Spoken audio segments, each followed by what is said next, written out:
Bora lá, estamos aí numa live. Lula, Lula, presidente primeiro turno. Bora lá.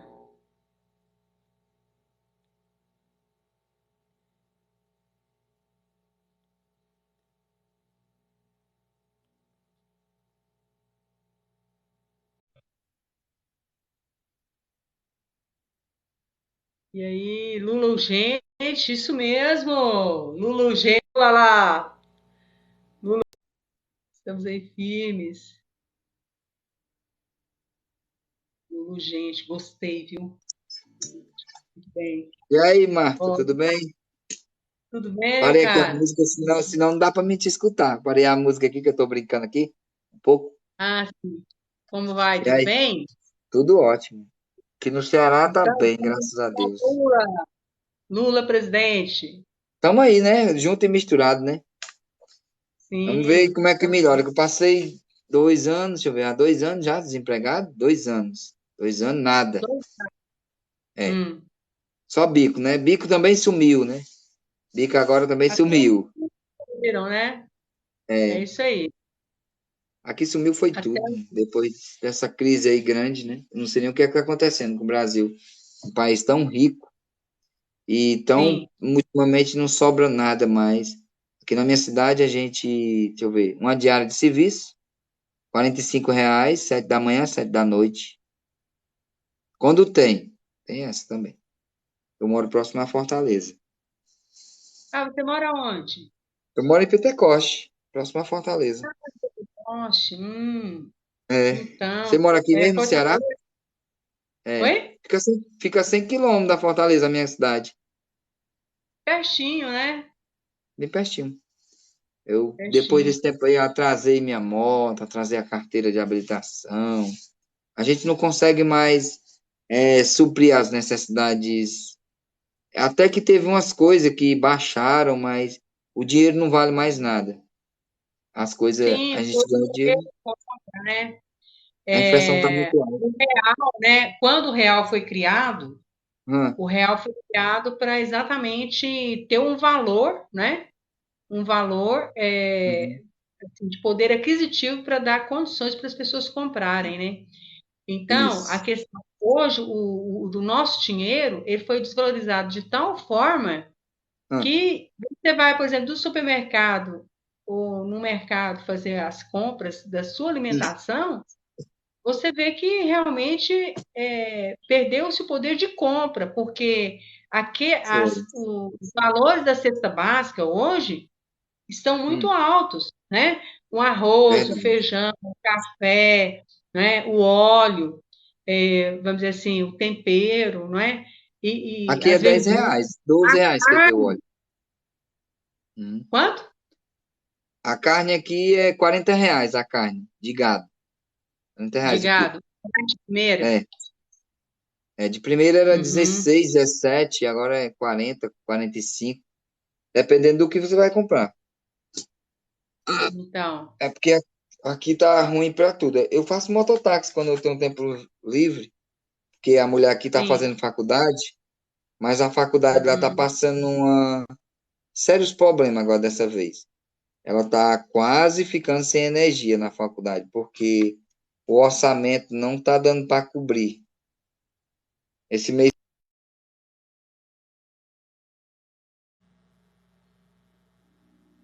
Então, é muito triste, né, o depoimento desse companheiro aí, né, de pensar que não dá para comer uma carne, né? Quer dizer, a esposa tentando ali estudar, batalhando e tudo, né? Mas como as coisas estão caras, né? Assim, produtos da cesta básica, não é? Nós não vamos pensar em coisas assim mirabolantes, né? É a questão da sobrevivência do ser humano, a sobrevivência do brasileiro, né? E a questão dele falar também que até os bicos acabaram. E no IBGE, né? Eu sou do IBGE, né? Trabalhei 35 anos no IBGE, então disso eu sei, né? Que na verdade, nas pesquisas do IBGE, até quem faz bico, né, entra como estar trabalhando, né? Agora pensa se nem aparece bico, como é que a pessoa vai estar trabalhando? Agora é incrível que a última pesquisa do IBGE, pelo que eu vi na TV, né, que na verdade houve um aumento de empregabilidade, né? Mas até que ponto que houve esse aumento, né? Porque a gente está vendo aí muita gente sem emprego, sem trabalho, né? Como é o relato desse companheiro aí, lá do Ceará. E o Ceará que é ali o berço ali do Ciro, né?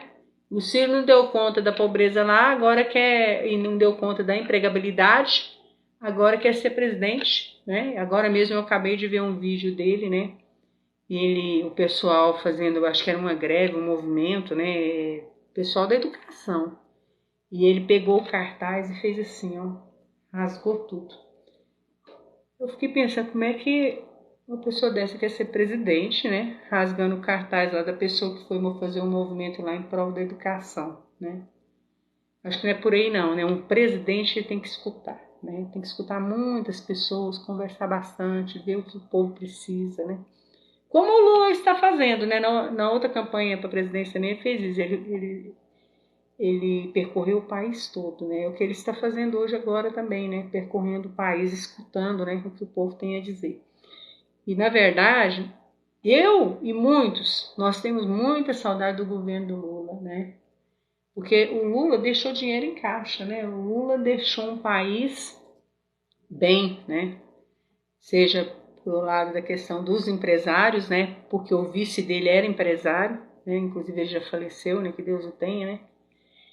E que na verdade já fez uma política para os empresários também, para o crescimento do país, né? Ele governou sim para acabar com a pobreza, né? Eu me lembro bem que no primeiro governo dele, a campanha era um prato de comida, né? Para acabar com a fome. E a fome está aí, ó. É o fantasma de novo aí da fome aí, né? Muitos brasileiros passando fome. Então, e no mundo, né? Bilhões de pessoas passam fome. Pensa, que mundo é esse? Que país é esse, né? O nosso país que exporta alimentos e o povo passar fome? Não, não pode, né? Eu acho que, na verdade, também, a agricultura familiar ela é importante, né? O fortalecimento dessa agricultura familiar para produzir para o país, mas é importante também, vamos dizer assim, o próprio país, não é? Vamos dizer assim, através do agronegócio mesmo, o agronegócio tem uma responsabilidade social com o país. Não só o agronegócio, todos os ricos desse país têm uma responsabilidade, uma parcela social para esse país, né? Porque, na verdade, é só assim que nós vamos desenvolver, vamos dizer assim, de uma forma sustentável esse país, né? Nós não podemos deixar ninguém para trás. Nenhum a menos. Tem um filme que chama Nenhum a Menos, né? Vocês devem assistir. Esse filme fala exatamente isso. A gente não tem que deixar ninguém para trás. Não vamos deixar alguém para trás que vai passar mal, que vai passar fome, que não tem onde morar. Não. A nossa consciência não deixa que façamos isso.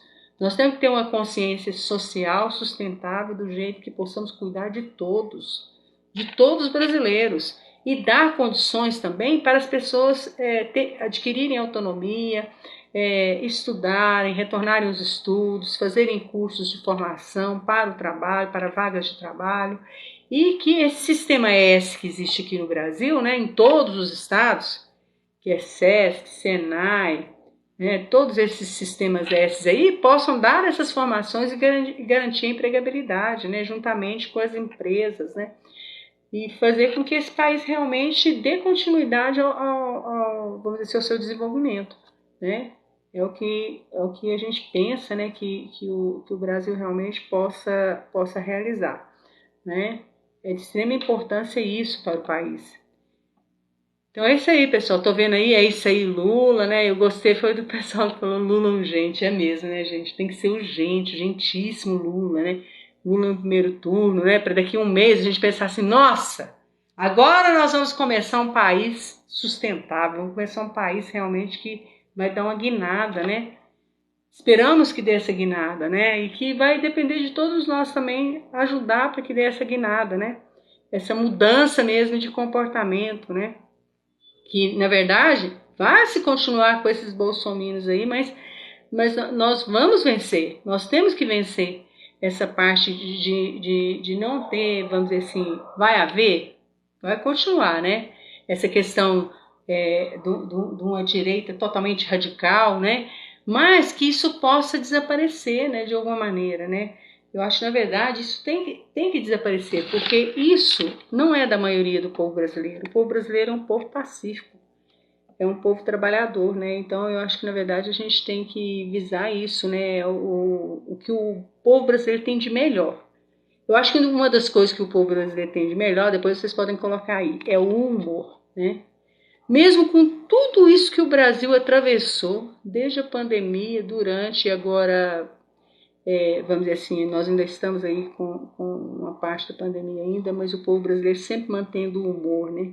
Sempre tentando manter a dignidade, né? Você veja nas redes sociais, de alguma maneira, fazendo uma brincadeira aqui, acolá, para não ver a tristeza, né? É um povo alegre por natureza. É um povo trabalhador por natureza. É um povo esforçado por natureza. Então, nós temos que, na verdade, valorar esse povo brasileiro, né? Ter orgulho desse povo brasileiro. Eu fico vendo o povo brasileiro aí nas ruas, batalhando, trabalhando, mesmo com o desemprego, sabe? Vai com um produto aí para a rua para vender, né? Para ter dignidade, para levar alguma coisa para sua família, para levar o alimento para sua família, mesmo não tendo emprego. Ele pega alguma coisa ali e sai vendendo, né? Pega alguma coisa ali, vai fazer, né? Faz um salgado, faz alguma coisa, vai sair vendendo. Mas nem isso ele está conseguindo fazer. Por quê? Os alimentos estão lá em cima, né? Mas você vê muita gente vendendo produto na rua. Muita gente, né? Isso cresceu muito no nosso país. Cresceu muito essa questão de feiras. Eu não sei por onde vocês moram, né?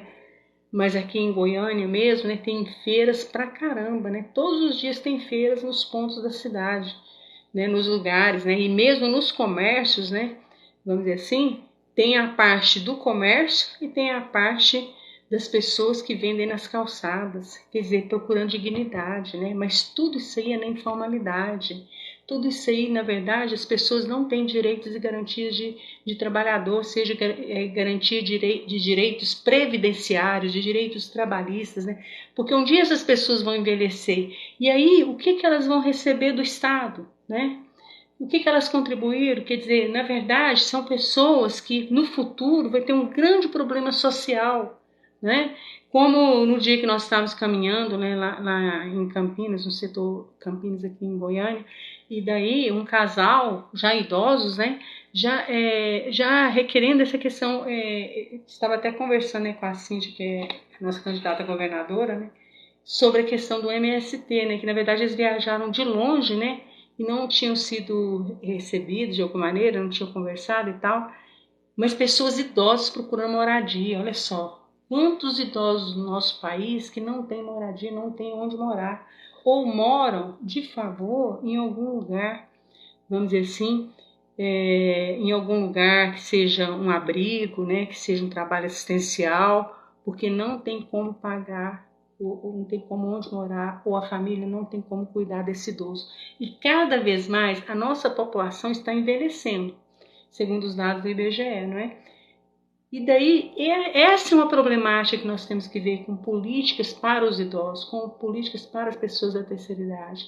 Nós não podemos fechar os olhos, né, para essas pessoas, né, porque é muito triste a pessoa chegar na fase do idoso, né, e não ter onde morar, não ter dignidade.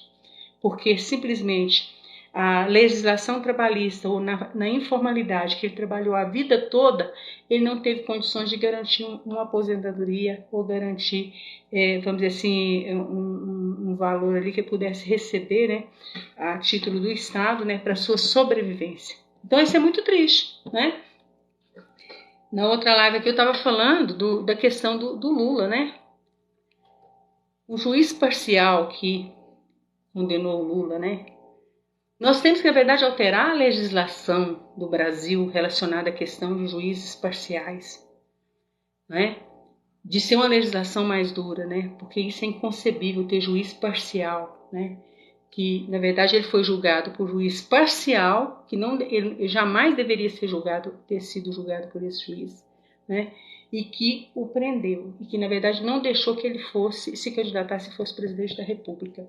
E nós passamos por tudo isso por essa questão, né? Tudo que nós passamos por esse governo Bolsonaro foi em função disso.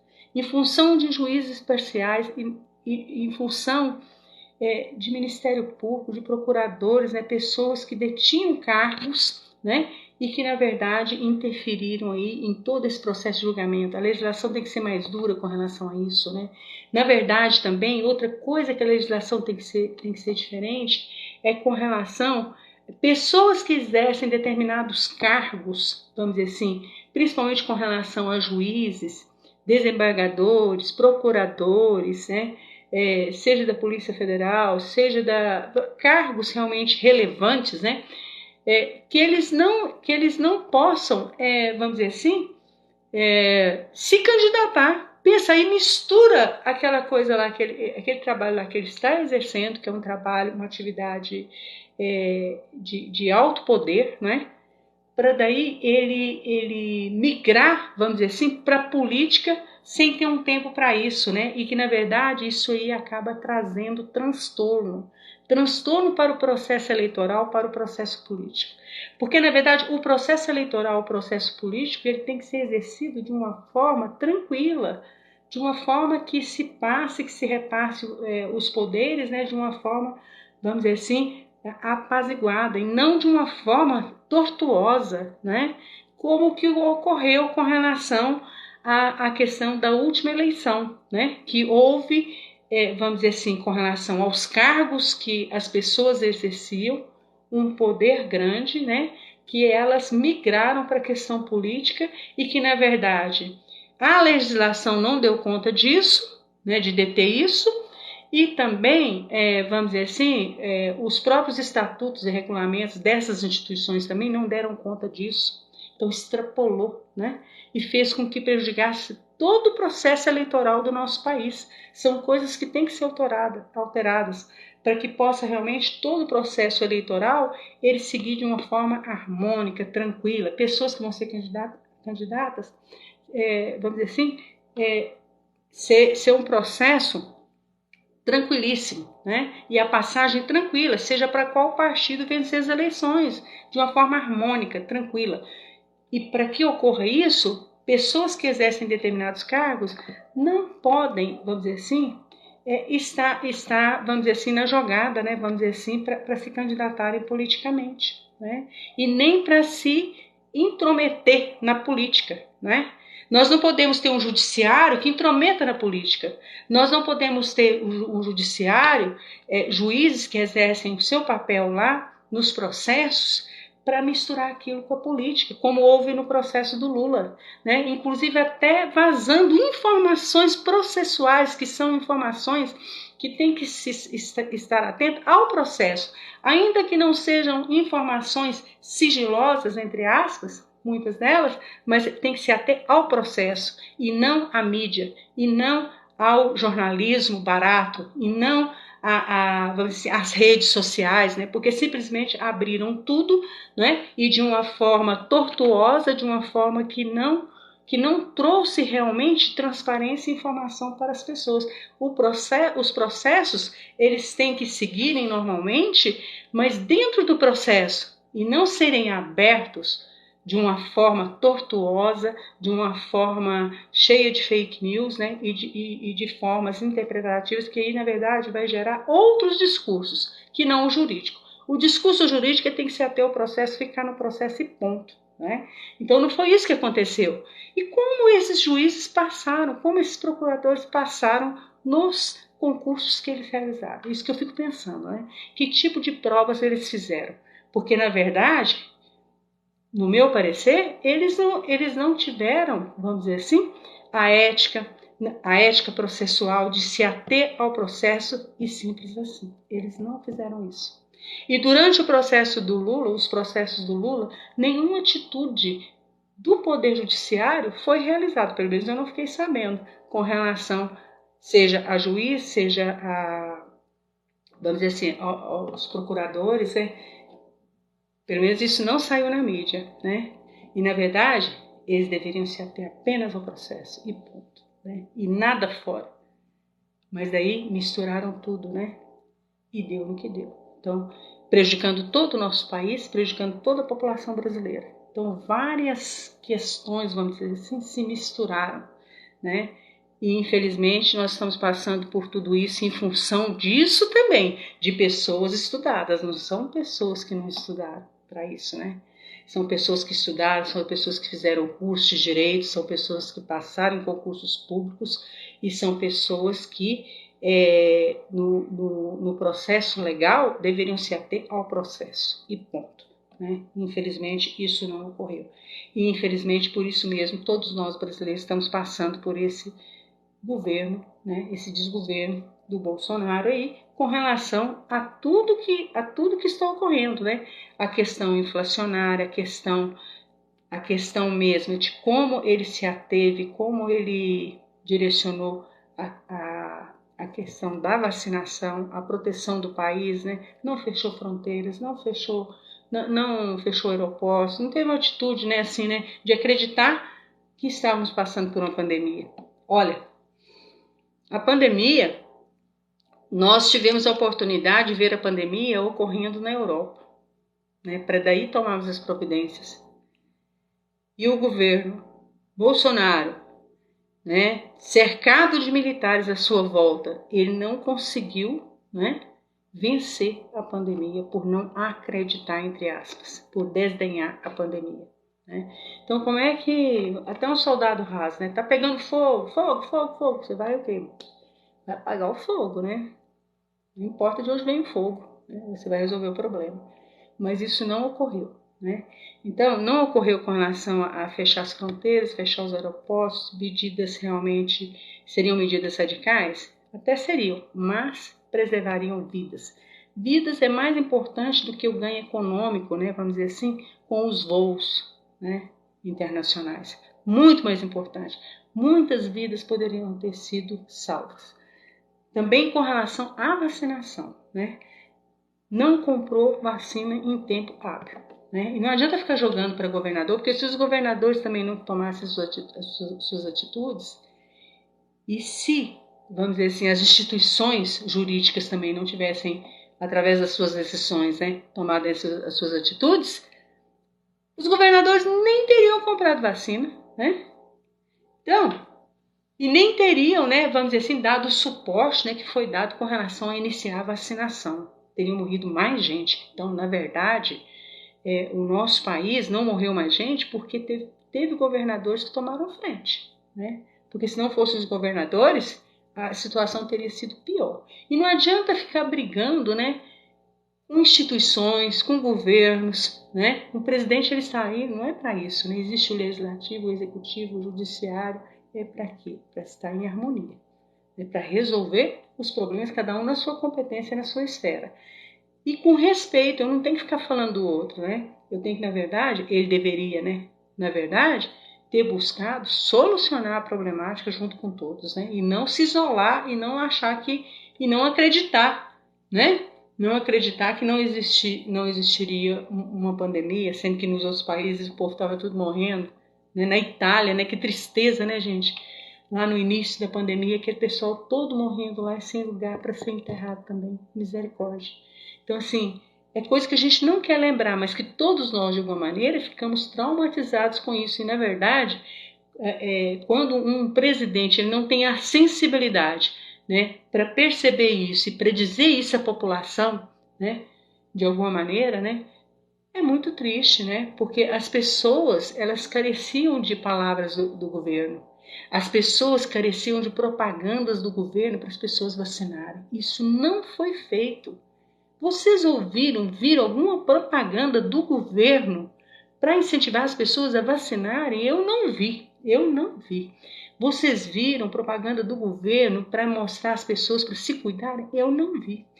Falem o que quiserem da Rede Globo, mas a Rede Globo foi uma das emissoras que todos os dias, toda hora, durante toda a pandemia, falava com relação quer a vacinação, quer o uso das máscaras, o tempo todo, diuturnamente. Né? O Estado de São Paulo também, independente de governo, né? O Estado de São Paulo tomou medidas realmente, vamos dizer assim, radicais e medidas fervorosas com relação à questão da solução da pandemia, né? Com relação à vacinação. Né? O governo de São Paulo procurando todos os dias, né, colocar ali na mídia, né, para mostrar para a população o que estava fazendo, para dar uma certa segurança às pessoas, para as pessoas pensarem que algo estava sendo feito e que as pessoas não estavam jogadas ao léu, né? Isso é importante, né? Isso foi importante, independente de governo. A gente tem que ser justo com aquilo que ocorre. Porque no início da pandemia, eu mesma, eu nem assistia nada relacionado aqui no Brasil, porque ninguém falava realmente, né? Eu buscava no YouTube lá, a Euronews, Portugal News, outras lá, entendeu? De outros países para ver o que estava acontecendo, né? Nos outros países para eu perceber o que era a pandemia, o que era a Covid-19, né? Porque aqui, na verdade, faltou muita informação para as pessoas. Muita gente morreu por falta de informação, de cuidado com relação à pandemia. Muita gente morreu por isso. Isso é muito triste. Isso é muito triste. São incontáveis o número de pessoas que faleceram, né? Então, a gente não pode esquecer isso. É claro que o julgamento, vamos dizer assim, é fácil julgar. Não é fácil julgar também, né? A gente fala assim, como um julgamento, né, que a gente está julgando o que o outro fez, e que talvez se a gente tivesse... Mas eu fico pensando, se eu tivesse no lugar, eu tinha buscado os melhores para eu poder, né? Eu fico pensando né? Para poder resolver aquela problemática da pandemia, né? Se eu não dou conta de resolver tudo sozinho, eu ia procurar os melhores, né? Me rodear dos melhores, né? E dos cientistas principalmente, né? Para resolver o problema, né? E da questão estratégica também, né? Da saúde, etc e tal. Mas ele não fez isso. Né? Então, assim, às vezes é uma carga muito grande até a gente julgar o outro, né? Porque a gente fica pensando, né? De repente foi desespero, né? O que foi a atitude, né, dessa pessoa, né? De agir desse jeito, né? Medo, né? Porque o psicológico da pessoa, ele altera, né? Dependendo do potencial que a pessoa tenha, né? Quem somos nós para julgar o outro, né? De repente ele não tinha esse preparo todo para ser um presidente, né? Não tinha. Não tinha o preparo psicológico, não tinha o preparo emocional para ser um presidente. Porque tem hora que você tem que ter sangue frio para poder tomar as atitudes devidas para auxiliar a coletividade, uma população inteira, né? E você tem que se servir de pessoas altamente capacitadas para isso, né? Então, até que ponto ele tinha o emocional dele, entendeu? Para isso, né? Eu já ouvi dizer até, né, alguns psiquiatras analisando, né, a personalidade dele, alguns psicólogos analisando, né, que na verdade, quer dizer, será que ele tinha essa capacidade toda para trabalhar, para resolver esse problemão que houve aí da pandemia, né? Quem de nós, né, teria essa capacidade? Quer dizer, a pessoa tem que, se ela não tem, ela tem que buscar ajuda, né? Tem que buscar ajuda de todos os possíveis para ajudar, principalmente com relação à ciência, que acho que a ciência, acho não, de certeza, né? A ciência realmente que imperou, né? No Brasil e no mundo todo, né? Mas é isso aí, pessoal. Eu só queria dizer que, ó, Lula, né, no primeiro turno, vamos aí trabalhar. Não vamos pensar que Lula já venceu as eleições, né, ou que fica para o segundo turno. Não. Eu acho que nós temos um dever moral, um dever de justiça para com Lula. Tá? Porque esse governo agora dele era o governo passado que ele tinha que ter tomado posse. Ele iria tomar posse naquele governo. Ele não teve essa oportunidade por conta do juiz parcial, por conta de uma justiça parcial. Porque o juiz, quando ele é parcial, ele não é parcial sozinho, ele está representando a justiça. Então a justiça foi parcial com Lula, infelizmente. E até hoje, né, no debate mesmo, né, pessoas, né, e até o atual presidente aí, né, falando diretamente para ele, né, de uma forma pejorativa. Ainda que uma pessoa tenha sido presa, independente do Lula, qualquer pessoa, né, que ela tenha sido presa, ou que ela tenha que ela tenha cometido algum deslize, algum crime depois de sair da prisão, nós não temos o direito de estar jogando na cara da pessoa o que ela fez, o que ela deixou de fazer, né? Nós temos que respeitar, porque é muito difícil para uma pessoa, depois de presa, ela sair daquele mundo e retomar a normalidade, né? Muitos até dizem assim, porque o Lula ele ficou lá na sala da Polícia Federal, né? Ele não foi para um outro lugar, né? Como um preso normal e tal, né? Normal entre aspas e tal, né?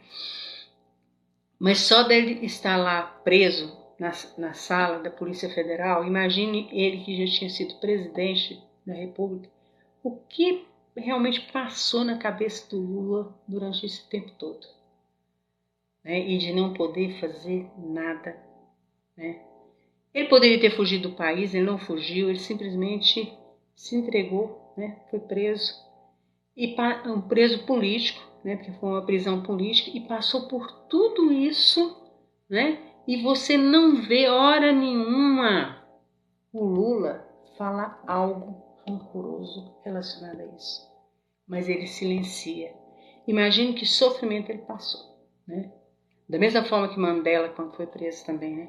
O sofrimento que Mandela passou. Mandela ainda foi preso numa ilha, né? Então, assim, na verdade, esse retorno do Lula, eu acho que é um retorno justo. E é um retorno moral que nós estamos dando oportunidade para o Lula ser presidente. Essa oportunidade que foi retirada dele no governo passado. E não adianta que o bolsonarista que dizer que Bolsonaro já ganhou, Lula já ganhou, e no primeiro turno o Lula já ganhou. Nós vamos colocar o Lula no poder no primeiro turno para simplesmente dizer para este país que a democracia venceu, que a democracia é maior, que o povo brasileiro é maior, que o povo realmente quer quem esteja no governo que o represente de fato, de verdade, que houve um erro histórico no nosso país, um erro que a história há de contar para as gerações futuras, um erro enorme, um erro gritante e que na verdade houve vamos dizer assim, uma junção de muitos erros que se juntaram para retirar o Lula da última eleição. A história há de contar para muitos e muitos anos, né? E que ele vai voltar e ele vai salvaguardar o nosso país no sentido de tomar os trilhos, né? Os trilhos do trem. Eu sou mineira, né? Vai tomar os trilhos do trem. E nós vamos realmente vencer essas barreiras aí postas e o Brasil há de vencer e os melhores que possam se juntar ao Lula. Todos nós, né? Todos nós, cada um fazendo a sua parte. E que aquele rapaz aqui no início da live, né, ele falando que hoje não tem nem bico, né, lá do Ceará, viu, Vitor Perdigão? É seu conterrâneo lá. Ele dizendo, né, que não tem nem bico, mas que possa vir bastante trabalho para ele, como para todos os brasileiros. Que nós possamos realmente trazer trabalho, que o povo brasileiro não tem preguiça de trabalhar. Disso eu tenho certeza. A maioria do povo brasileiro é um povo simples, um povo honesto, um povo realmente que a maioria veio do campo, veio da roça, como eu vim, né? Como meu avô, minha avó, eu, minha mãe, meu pai. A gente veio da zona rural para a cidade. A gente sabe o que é a vida do campo, o que é plantar, o que é colher, o que é ter uma vida simples. Nós somos um povo simples, mas nós temos dignidade. Né? O povo brasileiro é um povo digno. Não é esse povo de ladrões aí que a mídia coloca. Né? Isso tem que ser mostrado. Né? E nós vamos colocar um presidente digno, porque ele já foi presidente e ele o será para colocar esse país nos trilhos. E eu tenho certeza que o Lula, na simplicidade dele, de um homem simples, um homem humilde, ele vai colocar o nosso país nos trilhos. Porque ele é o cara, como já dizia o Obama, né? Ele é o cara mesmo, ele tem uma inteligência psicológica, uma inteligência social, uma inteligência de coração que poucos dirigentes, poucos governantes têm. No mundo! Não é no Brasil, não, é no mundo. E invejem do Lula. Muitos invejam. Sabe por quê? Porque isso é uma coisa nata que veio dele, né? Uma vez eu estava tirando umas cópias, né, numa fotocopiadora aqui em Goiânia, dos estudantes, né? Eu estava fazendo mestrado. E aí, eu sou muito curiosa, né? O pessoal estava tirando cópia relacionada era um trabalho da área da psicologia. E aí tinha várias pessoas, né, de vários segmentos, né, conhecidíssimas no mundo, né, e sendo analisadas as inteligências, né, e eu lendo aquilo ali, né, e o Lula estava entre uma das inteligências dentro do campo da psicologia, uma inteligência rara. Olha para vocês verem, ele tem uma inteligência rara.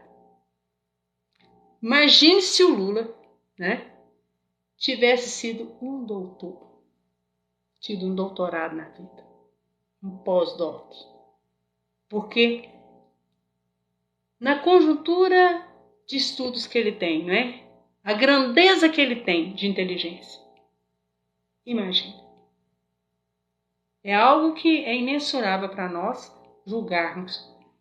Porque, na verdade, ele é um grande homem, né?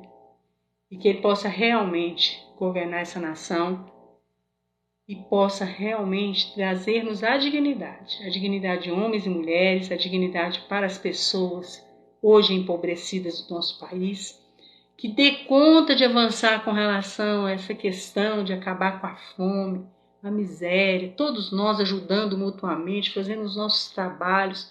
De alguma maneira, todos nós podemos ajudar o Lula a acabar, a estancar a miséria e a fome, né? Não somente com assistencialismo, não, mas promovendo as famílias, dando oportunidades para as famílias, para retornar aos estudos, para retornar à questão da sua formação, para serem enganjados em vagas de trabalho. Com certeza, cada um de nós, em cada canto desse país, fazendo a nossa parte, eu tenho certeza, o mundo será melhor, o Brasil será melhor. Porque, olha, imagine quantos municípios há nesse país, né? Quantas pessoas há que lá no recôndito, lá desse país, lá agora, não tem o que comer. Porque nem sempre, né, vamos dizer assim, é aquilo que dá para o município sobreviver. A questão orçamentária dos municípios, é a questão orçamentária dos estados, que também não vai o orçamento adequado para os estados. Os estados estão endividados, né? Município que não tem condição de sobreviver para pagar suas contas básicas. Como assim, né?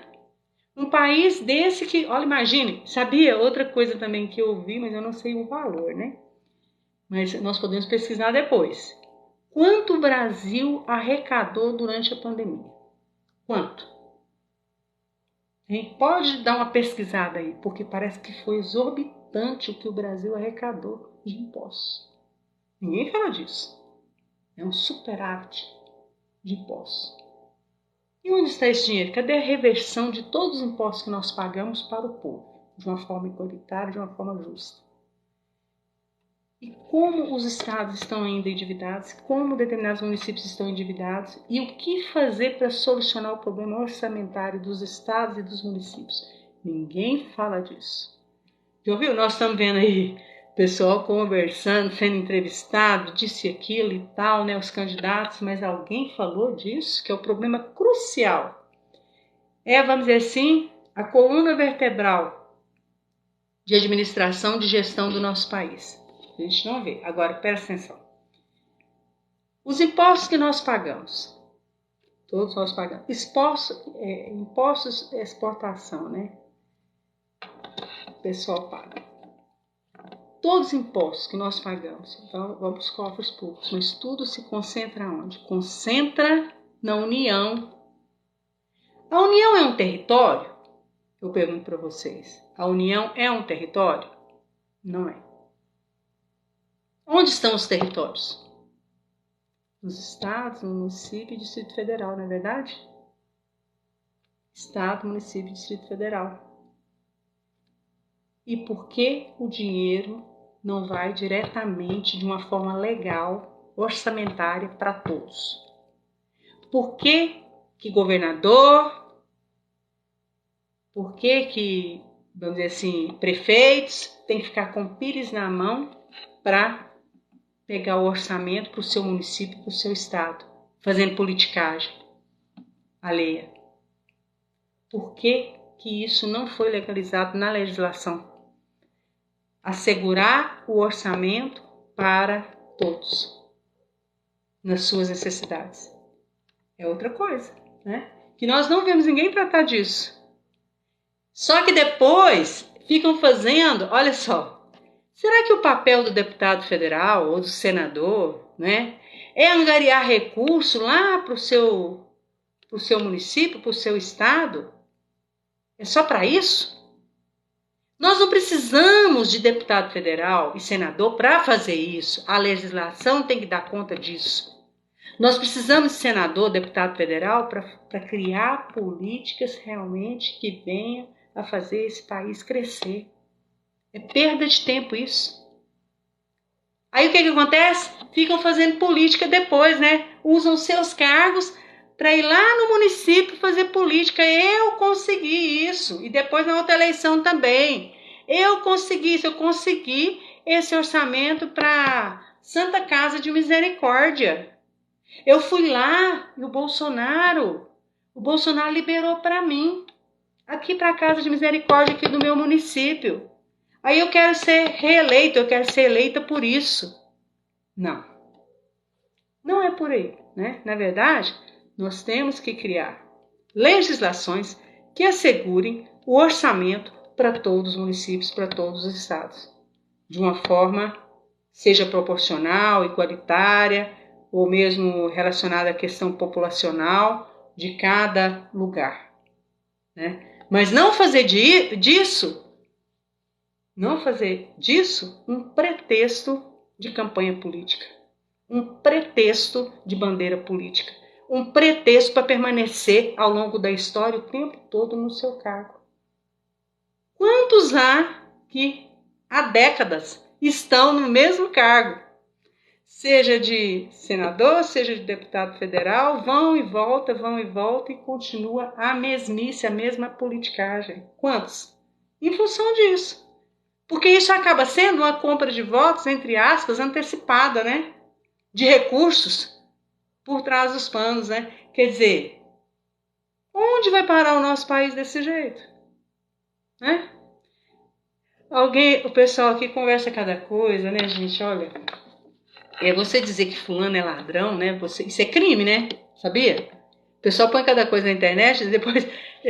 Imagina se fosse processar todo mundo que coloca mentira e deturpa com a imagem dos outros, né? Fulano é tipo assim, né? O tempo todo falando que fulano é ladrão, fulano é ladrão, fulano é ladrão, né? Entende? É injúria, isso aí é injúria, difamação, uma série de coisas, né? Porque você tem que provar, entendeu? Ele roubou o que de você, né?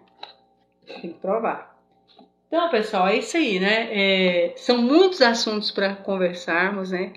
Na verdade, fake news também, alguém falou. Uma coisa que eu acho que tem que mudar também, sabe? Eu sou candidata a deputada federal por Goiás. Sou da Federação Pessoal Rede. Nós estamos apoiando o Lula, né? Estamos com Lula, estamos com Randolph, né? Randolph que aí fez a CPI da Covid-19, né? Da vacina, certo? Os desvios, né? Relacionados à questão da vacina. Então, nós estamos com Lula, tá? Lula para presidente. E daí, nós vemos o quê?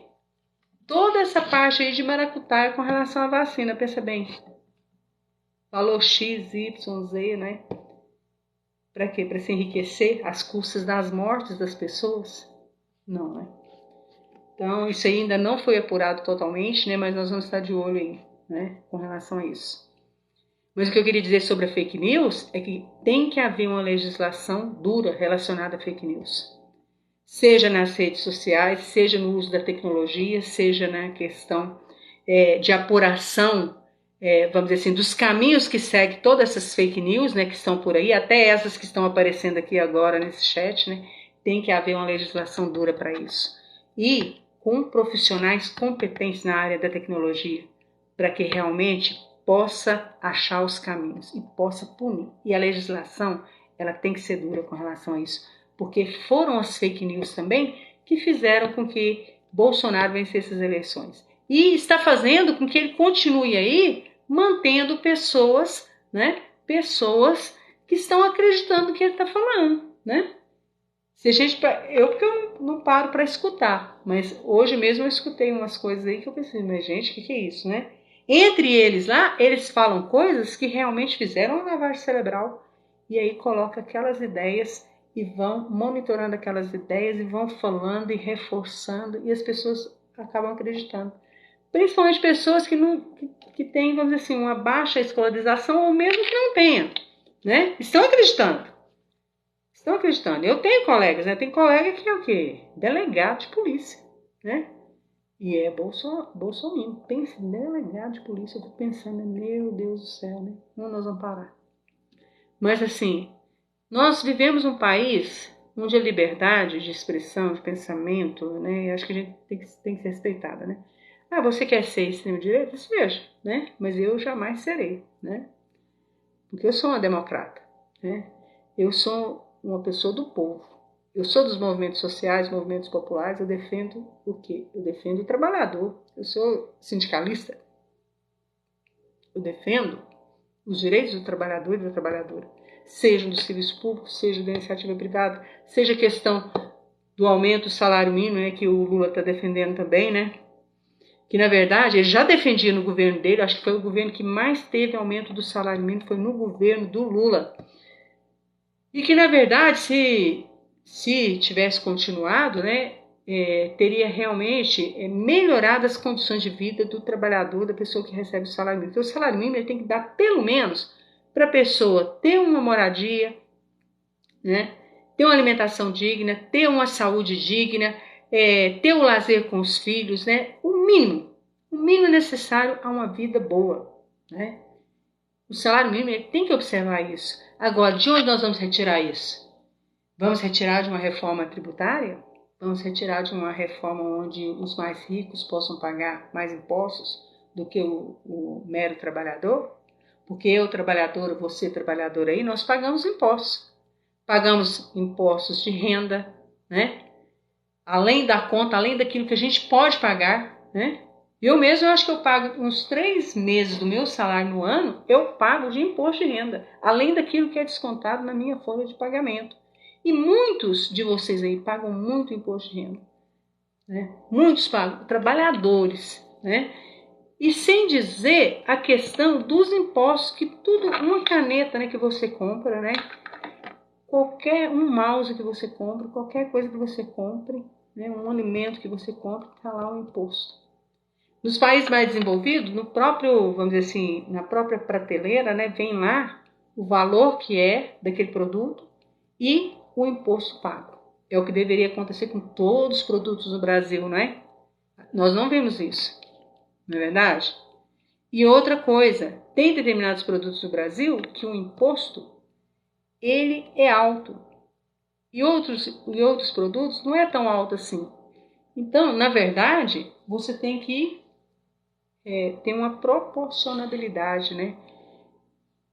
Determinados percentuais de impostos, vamos dizer assim, produtos que são essenciais, que são primordiais para a sobrevivência do ser humano, a taxa de imposto ali ela não pode ser tão alta assim. Especialmente os remédios, as medicações, os alimentos da cesta básica, não é? Agora, se você taxar aí, vamos dizer assim, 1 litro de vinho, 1 litro de uísque, a cerveja, né? Você pode até taxar ela no percentual maior, mas aquilo que é básico para a sobrevivência da pessoa, o arroz, o feijão, o óleo, né? A farinha de trigo, né? O fubá, né? Então, vamos dizer assim, aquilo que é básico mesmo, né? Café. Você não pode sobretaxar esses produtos que são da cesta básica. E uma das coisas que o Lula, realmente, durante o governo Lula, que ele preservou, não só o governo Lula, né? O governo anterior também, né? Quando a criação do real, a gente, independente de governo, a gente tem que falar, né? A cesta básica ela se manteve no mesmo patamar durante anos, durante décadas. Não se mexia na cesta básica, nos valores da cesta básica, né? E, infelizmente, com esse desgoverno agora, houve alteração alta com relação à cesta básica. As pessoas não aguentam, as pessoas não sobrevivem a isso. Acho que a primeira medida que o Lula deveria fazer era relacionada a isso, aos preços da cesta básica, né? Eu acho que a questão dos impostos, né, relacionados à cesta básica, a questão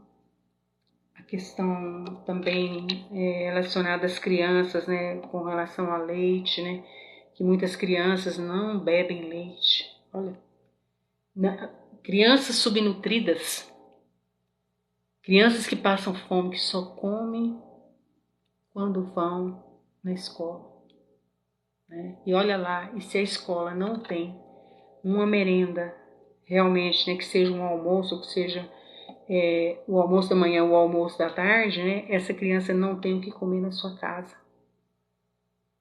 A gente tem que olhar para isso. A gente não pode olhar só para os ricos, né? Riqueza é importante, mas a riqueza, a traça corrói, né? Olha, sinceramente, eu admiro o Bill Gates, né? Porque o Bill Gates, ele está sempre, mesmo na riqueza que ele tem, né? Ele está sempre procurando ajudar, de alguma maneira, a coletividade. Seja através de pesquisas, seja através de... principalmente pesquisas, né? Que ele anda fazendo e anda vamos dizer assim, instigando, né? As pessoas a buscarem soluções, né? Isso é importante. Você não pode simplesmente sentar em cima do dinheiro ou colocar um dinheiro na bolsa e não produzir nada com aquilo, não fazer nada que seja de positivo, né, para as pessoas crescerem, para as pessoas se promoverem, para as pessoas, vamos dizer assim, desenvolverem, né, as suas habilidades na vida. Se Deus, né, de alguma maneira, né, te deu um poder de você ter muito dinheiro, não foi à toa. Não foi só para você passar na vida e largar tudo aí e a traça corroer ou deixar para os seus herdeiros. Foi para que você fizesse algo que fizesse a diferença para a coletividade, não só para si mesmo. Então, na verdade, nós todos somos corresponsáveis pelo Brasil que vivemos. E se cada um de nós fizer a nossa parte, com certeza, né, nós vamos ter um país grandioso, né? E essa questão de misturar Deus, né, com a pátria, misturar a religião com a pátria, com o Brasil, né, e de ser o detentor da verdade. Não existe verdade absoluta, né?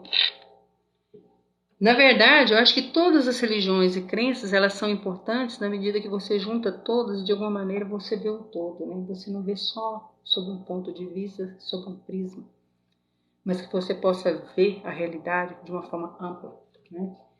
Nem você ir para o alto da montanha, né, e ver uma casinha lá, né, lá embaixo.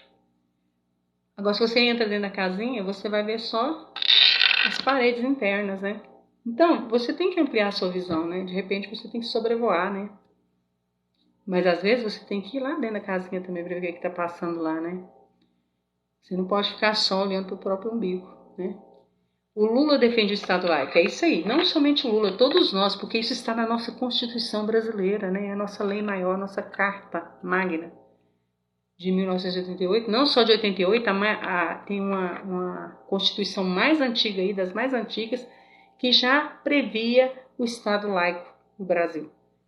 Então isso não é recente, né? Está sendo recente agora por quê? Porque tem pessoas que não estudaram, né? Isso não é demagogia não, meu caro. Você tem que estudar, né? Eu estudei. Você estudou? Eu fiz direito, eu fiz letras, fiz mestrado, faço direito, quase terminando o curso de direito, só falta a tese, né? Inclusive a minha tese é relacionada às terras devolutas, né? E quando eu comecei essa pesquisa, eu não pensava que o Brasil ia passar por essa problemática tão grande. Eu já vi uma problemática em cima das terras devolutas, que são as terras de governo, terras de Estado. que na verdade não somente aqui no Brasil, né? Em todo o país que existem essas terras, de alguma maneira, como estão sendo dadas as ocupações dessas terras, né? E a questão mesmo dos assentamentos, né? Assentamentos rurais que existem no Brasil que precisam ser regulamentados, né? De alguma maneira, que famílias inteiras sem lugar para morar, sem moradia, a maioria mulheres, crianças sem comer. Uma hora dessa. Eu mesmo já recebi várias mensagens, mas eu, como candidata, eu não posso ajudar, né? Não posso ajudar, porque se eu não tivesse candidatado, eu já podia ter tomado as providências de estar auxiliando essas pessoas, né? Porque quando você candidata, aí que aparecem realmente pessoas, né, necessitadas, que você vê, né? Porque às vezes você vê de longe, né? Você vê de longe. Eu tenho conhecimento de muitas pessoas necessitadas, mas há muito mais pessoas necessitadas do que a gente imagina, né? Do que a gente imagina. Mas é isso aí, pessoal. Vamos então aí com o Lula, certo? Vamos trabalhar bastante, né, para que o Lula seja presidente, né? Estamos aí para trabalhar para que ele seja presidente e que possamos passar uma régua nisso aí, né? Como já dizia o professor Raimundo da escolinha, né? Pois é, pessoal, responde por que não levou água para o Nordeste. Olha só, toda a obra lá relacionada ao Rio São Francisco, ela foi iniciada no governo Lula, né? Não foi no governo atual, né? Não é bem assim não, né? Colocar sem terra para invadir as fazendas, como fizeram derrubar os pés de laranja, tá?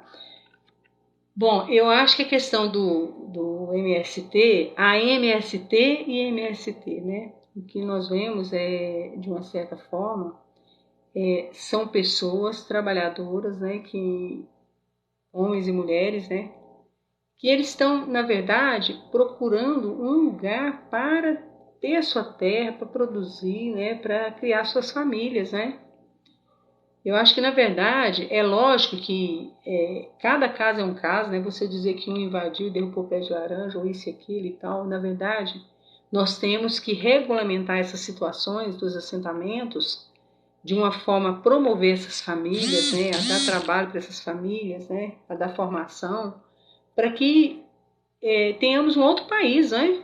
Tenhamos um outro país, porque, na verdade, é muito triste você ver aquela criançada lá sem escola, sem comida, sem alimentação, que eu acompanho alguns assentamentos, né?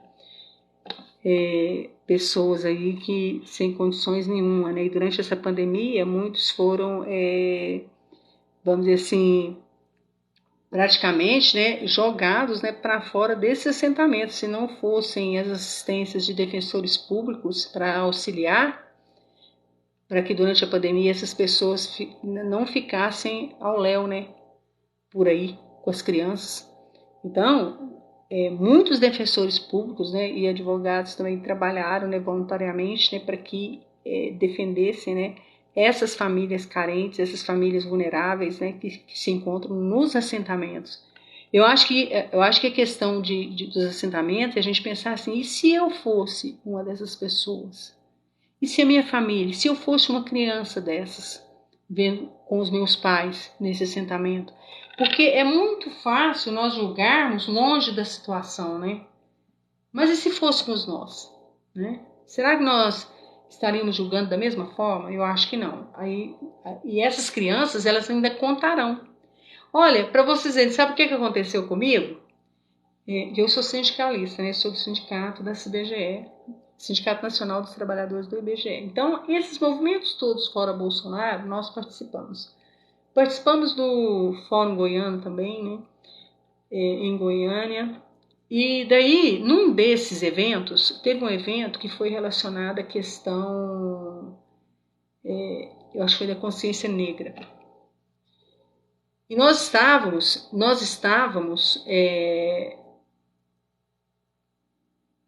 que tá fazendo aqui? Então, cuidado, tem um te olhando, eu acho que. Ah, tá. Olha só, falando que o Lula vai me roubar. Meu Deus do céu, tu acha que tem alguém aí, né? É o seguinte, então, nós estávamos na catedral, perto da igreja da catedral, de onde iríamos sair para fazer uma passeata até, para quem conhece Goiânia, né? Vocês muitos não conhecem, iríamos até a Praça Bandeirante. E daí, olha para vocês verem, uma das crianças, pequenininha assim, ó, e eu gravei isso, eu estava gravando, né? Todo aquele movimento ali e tal, carro de som e tal. Uma das crianças veio e me pediu um livro. Eu olhei para a criança, pensa, a criança de um desses pais que são dos assentamentos pedindo um livro. Por quê? O tempo todo nos movimentos, né, escutando sobre educação, escutando sobre esse movimento de valorizar a educação, né, de ter escola pública para todos, né, e tal, né? Olha o que a criança internalizou, porque lá no assentamento não tem escola. E nós estávamos perto de uma banca de revistas, né? Aí eu fui lá, eu sou professora de língua portuguesa, né? Eu falei assim, acho que eu vou dar para essa criança vai ser uma revista de história em quadrinhos, né? Porque história em quadrinhos é legal pra caramba quando a criança está aprendendo a ler, né? Aí eu fui lá, eu vou dar uma revista de história em quadrinhos. Nisso apareceu mais umas 5 crianças querendo também, querendo o livro. Gente, vocês não têm noção, eu como professora, o que eu senti nessa hora? De pensar, que país é esse? Como nós estamos cuidando de nossas crianças. Todos nós adultos, nós somos responsáveis por isso. Não são só aqueles pais, não. E eu sei que eu dei a revista em quadrinho para cada uma delas, elas saíram felizes, né? Pulando. Então, eu acho que as crianças são a esperança desse país. Muitas dessas crianças, a gente não sabe o potencial de inteligência delas. Elas poderiam ser até um presidente da República um dia, se fosse dada a oportunidade para essas crianças, né? De repente, nós estamos retirando uma oportunidade de crianças muito inteligentes de darem o seu melhor para esse país, que não são só os filhos dos ricos. E eu acho que a gente precisa pensar nisso, né? De ser mais solidário, de ser mais presente na vida do outro e fazer desse país um país grande como ele merece, né? Cuidando das suas crianças. Porque um país só é grande se ele cuidar das suas crianças. Né? Como esse país cuida das suas crianças. Então, pessoal, eu acho que por hoje é só, né? Vamos estar aí juntos na luta por uma educação melhor, né? Na luta para que as crianças possam realmente vencer, né? Esse momento aí de dor, né? Esse momento aí que nós passamos da pandemia, porque as crianças, adolescentes, jovens, eles estão traumatizados, mais do que se imagina. Vocês que têm filhos, vocês sabem do que eu estou falando, esse retorno aí às aulas, né? Nós ainda temos que trabalhar muito a questão da mente dessas crianças, desses adolescentes, desses jovens, para que realmente possamos retomar a normalidade, né? Porque não foi fácil, não está sendo fácil a pandemia, né? Todas as suas consequências. Andarilho, corredor, obrigada, Andarilho. Ele disse que eu sou inteligente, linda, apoio a Lula. Realmente, eu apoio a Lula. Apoio. Já apoiei outros antes, né? Porque cada política, né, dependendo do momento, né, é aquilo que se pede. E hoje se pede ao Lula, né?